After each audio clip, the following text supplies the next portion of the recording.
अनंत कोटी ब्रह्मांड नायक राजाधिराज योगीराज परब्रह्म श्री स्वामी समर्थ महाराज यांच्या चरणी त्रिवार मुद्रा, परमपूज्य गुरुमौली यांच्या चरणी त्रिवार वंदन आणि सर्व सेवेकरिता बोलणं श्री स्वामी समर्थ. बघा, आज आपण पाहणार आहोत लक्ष्मी प्राप्तीसाठी जे काही आपले तोडगे असतात ते तोडगे आपण आज पाहणार आहोत. हे तोडगे जर आपण केले किंवा ह्या ज्या सवयी आहेत, हे जे सांगितलेले 6 ते 7 तोडगे आहेत, ते तोडगे जर आपण आपल्या जीवनामध्ये सातत्याने रोज जर आपण हे करत राहिलो तर आपल्याला नक्कीच लक्ष्मीची प्राप्ती होईल. असे हे तोडगे आहेत. सगळ्यात अगोदर चला तर मग आपण त्या तोडग्यांविषयी माहिती घेऊ. कोणते ते तोडगे आहेत ते मी आज तुम्हाला सांगणार आहे. तर सगळ्यात पहिला तोडगा म्हणजे कुठला, तर आपण देवापुढे रोज तुपाचा दिवा आपल्याला रोज लावायचा आहे. रोज आपल्याला देवाच्या समोर तुपाचा दिवा लावायचा आहे. ही जर सवयी आपण रोज अंगी बाळगली तर आपल्याला नक्कीच लक्ष्मी प्राप्ती होईल. त्याचबरोबर दुसरा तोडगा कोणता आहे, तर रोज आपल्याला एक मंत्राचा जप करायचा आहे. तो कोणता मंत्र आहे, तो मंत्र आहे ओम श्रीम नमः. ओम श्रीम नमः हा जो मंत्र आहे, हा मंत्र आपल्याला रोज 108 वेळा आपल्याला जप करायचा आहे या मंत्राचा.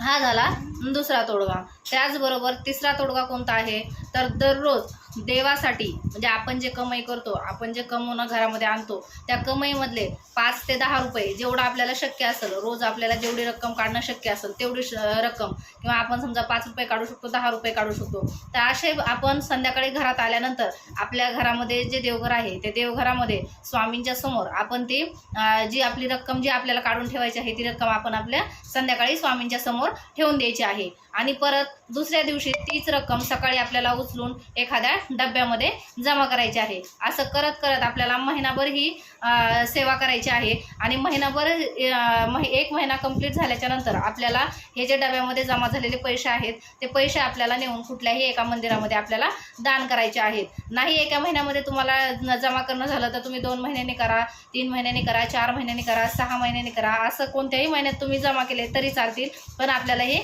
नित्यनियमाने ही सेवा आपल्याला करायची आहे. आणि त्याचबरोबर चौथा तोडगा कोणता आहे, तर आपल्याला रोज घरामध्ये विष्णू सहस्त्रनामचा पाठ आपल्याला घरामध्ये घ्यायचा आहे. तो घेत असताना मनातल्या मनात आपल्याला, किंवा हळू आवाजात अजिबात घ्यायचा नाही, तो घेताना आपल्याला मोठ्या आवाजात घ्यायचा आहे, जेणेकरून आपला आवाज संपूर्ण घरामध्ये पोहोचला पाहिजे. अशा पद्धतीने आपण विष्णू सहस्त्रनामाचा पाठ आपल्याला घरामध्ये घ्यायचा आहे. याने काय होईल, माता लक्ष्मी प्रसन्न तर होईलच, पण त्याचबरोबर आपण आपल्या दिवसभरामध्ये ज्या काही चुकीच्या गोष्टी केलेल्या असतात त्या चुकीच्या गोष्टींपासूनही आपल्याला क्षमा प्राप्त होते. त्यासाठी आपल्याला विष्णू सहस्त्रनामाचा पाठ घ्यायचा आहे. त्यानंतर आपला 5वा तोडगा जो आहे तो आहे रोज संध्याकाळी आपल्याला लक्ष्मीची मूर्ती आपल्या सगळ्यांच्या देवघरामध्ये लक्ष्मीची मूर्ती असते.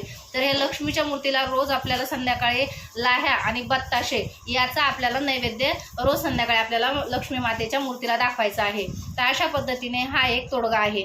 त्याचबरोबर 6वा जो तोडगा आहे तो तोडगा आहे 5 शुक्रवार देवीच्या पुढं आपल्याला तुपाचं निरंजन लावून तिला वेणी किंवा गजरा आपल्याला अर्पण करायचा आहे. आणि आपल्या घराची आर्थिक परिस्थिती सुधारावी यासाठी आपल्याला देवीकडे प्रार्थना करायची आहे.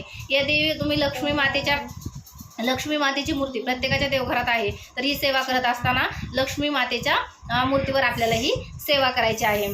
त्याचबरोबर आपला 7वा तोडगा जो आहे तो तोडगा आहे एक लाल कपडा आपल्याला घ्यायचा आहे.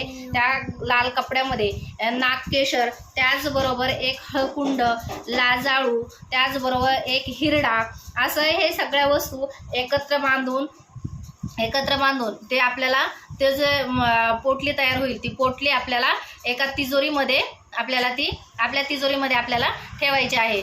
किंवा तिजोरीत जर तुम्हाला नसेल ठेवायचे तर तुम्ही जिथं तुमचा व्यवसाय आहे, जिथं तुम्ही पैसे ठेवता व्यवसायाचे तुमच्या, तिथल्याही तुम्ही त्या गल्ल्यामध्ये ठेवलं एक साईडला तरी चालतं. तर अशा पद्धतीने हे 7 तोडगे आहेत. हे 7 तोडगे तुम्ही जर मन लावून दररोज केले तर तुम्हाला नक्कीच लक्ष्मीची प्राप्ती झाल्याशिवाय राहणार नाही. त्याचबरोबर आपल्याला ग्रहशांतीसाठी सुद्धा काही तोडगे आहेत, ते आपल्याला तोडगे पाहिजे आहेत. ग्रहशांती म्हणजे कसं, कुणाकुणाच्या घरामध्ये खूप कलह असतात, रोज काही ना काही भांडणं होत असतात, खूप नेगेटिव्हिटी असते त्या घरामध्ये. तर अशा घरामध्ये आपल्याला काय करायची आहे सेवा, तर जो घरातील कर्ता पुरुष असतो, त्या कर्ता पुरुषाने रोज संध्याकाळी जेवताना काय करायचं आहे की एक कागदाचा तुकडा घेऊन त्या कागदाच्या तुकड्यावर आपल्या ताटातला जेवताना एक घास त्या कागदावर आपल्याला सगळ्यात अगोदर काढून ठेवायचं आहे, त्याला पाणी वगैरे फिरवायचं आहे आणि त्याच्यानंतर आपण जेवण करायचं आहे. जेवण करून झाल्याच्या नंतर हात धुण्याच्या अगोदर आपल्याला तो जो कागदावरचा घास आहे तो कागदावरचा घास उचलून घ्यायचा आहे आणि घराच्या बाहेर तो ठेवून द्यायचा आहे. अशा पद्धतीने हे रोज तुम्हाला करायचं आहे. याने काय होईल, पितृदोषही कमी होईल, काही समजा वाईट शक्ती असतील तर त्याचंही निर्मूलन होईल. तर यासाठी ही सेवा आहे. त्याचबरोबर अजून एक सेवा आहे जी ग्रहशांतीसाठीच आहे, ज्याच्यामुळे घरामध्ये शांतता निर्माण होते. तर तो उपाय आणि तो तोडगा म्हणजे आपल्याला पौर्णिमेपासून चालू करायचा आहे. काय करायचं आहे, आपल्याला एक नारळ घ्यायचा आहे, तो नारळ पूर्ण सोलायचा आहे. सोलून फक्त शेंडे आपल्याला त्याला ठेवायचे आहे आणि त्याच्यानंतर आपल्याला काय करायचं आहे, तर रोज सकाळी आपल्याला त्याच्यावरती श्री स्वामी समर्थ म्हणत आपल्याला त्याच्यावरती 7 आपल्या कापराच्या ज्या वड्या असतात त्या 7 आपल्याला कापराच्या वड्या सकाळी आपल्याला जाळायच्या आहेत आणि त्याचबरोबर संध्याकाळी पण जाळायच्या आहेत. जर जास्त प्रमाणात आपल्या घरामध्ये निगेटिव्हिटी असेल, जास्त भांडणं होत असतील तर तोपर्यंत.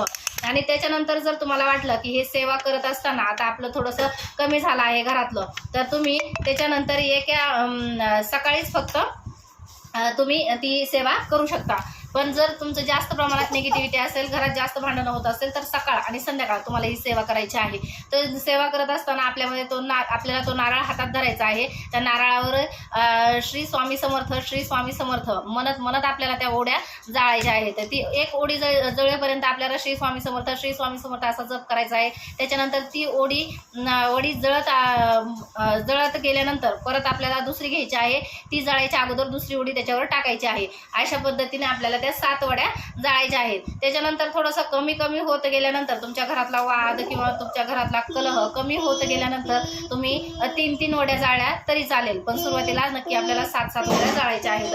अशा पद्धतीची ही सेवा आहे. ही पौर्णिमेच्या दिवशीपासून चालू करायची आहे, तर आपल्याला ती कंटिन्यू चालू ठेवायची आहे. 3 महिने तुम्ही करू शकता, त्याचबरोबर 1.25 महिना करू शकता. तुम्हाला जर नारळ चेंज करायचं असेल, नारळ खूप समजा तुम्हाला आता खराब झाले असं वाटत असेल, ते नारळ तुम्ही चेंज करू शकता, पौर्णिमेला चेंज करू शकता, आमुषाला पण चेंज करू शकता. आणि ते जे नारळ आहे तुम्ही चेंज केल्यानंतर त्या नारळाचं काय करायचं असा प्रश्न निर्माण होतो. तर ते नारळ आपल्याला पाण्यात प्रवाहित करायचं नाही किंवा कुठं फेकून द्यायचं नाही. त्याच्यावरती आपला श्री स्वामी समर्थ महाराजांचा जप झालेला असतो. आपल्या महाराजांच्या मंत्र जपाचे स्पंदन त्याच्यामध्ये गेलेले असतात. तर त्याच्यामुळे आपल्याला त्याचा पूर्ण प्रसार आपल्याला घरामध्ये खायचा आहे सगळ्यांनी. अशा पद्धतीने ही एक सेवा आहे. या दोन्ही सेवा आपल्या गृहशांतीसाठी होत्या. त्याच्या अगोदर जे सांगितलेले 7 तोडगे आहेत ते लक्ष्मी प्राप्तीसाठी होते. अशी झालेली ही सर्व सेवा आहे. सगळ्यांनी ही सेवा मनापासून जर रोज आपल्या जीवनामध्ये आपण जर आपल्या जीवनामध्ये जर आपण ह्या गोष्टी जर केल्या तर आपल्याला नक्कीच याचा फायदाच होणार आहे. झालेली सेवा श्री स्वामी समर्थ महाराजांचे चरणी रुजू करते. श्री स्वामी समर्थ. आपल्या चॅनलला सबस्क्राईब करा. त्याचबरोबर आता बऱ्याच दिवस झालं माझे व्हिडिओ आले नव्हते. मध्यंतरी मला थोडंसं दुकानाचं काम होतं, त्याच्यामुळे महिनाभरामध्ये व्हिडिओ काही मला टाकणं झालेलं नाही. तर त्याच्यामुळे क्षमा करा. झालेली सेवा श्री स्वामी समर्थ महाराजांची चरणी रुजू करते. श्री स्वामी समर्थ. चॅनलला लाईक करा, सबस्क्राईब करा, शेअर करा. श्री स्वामी समर्थ.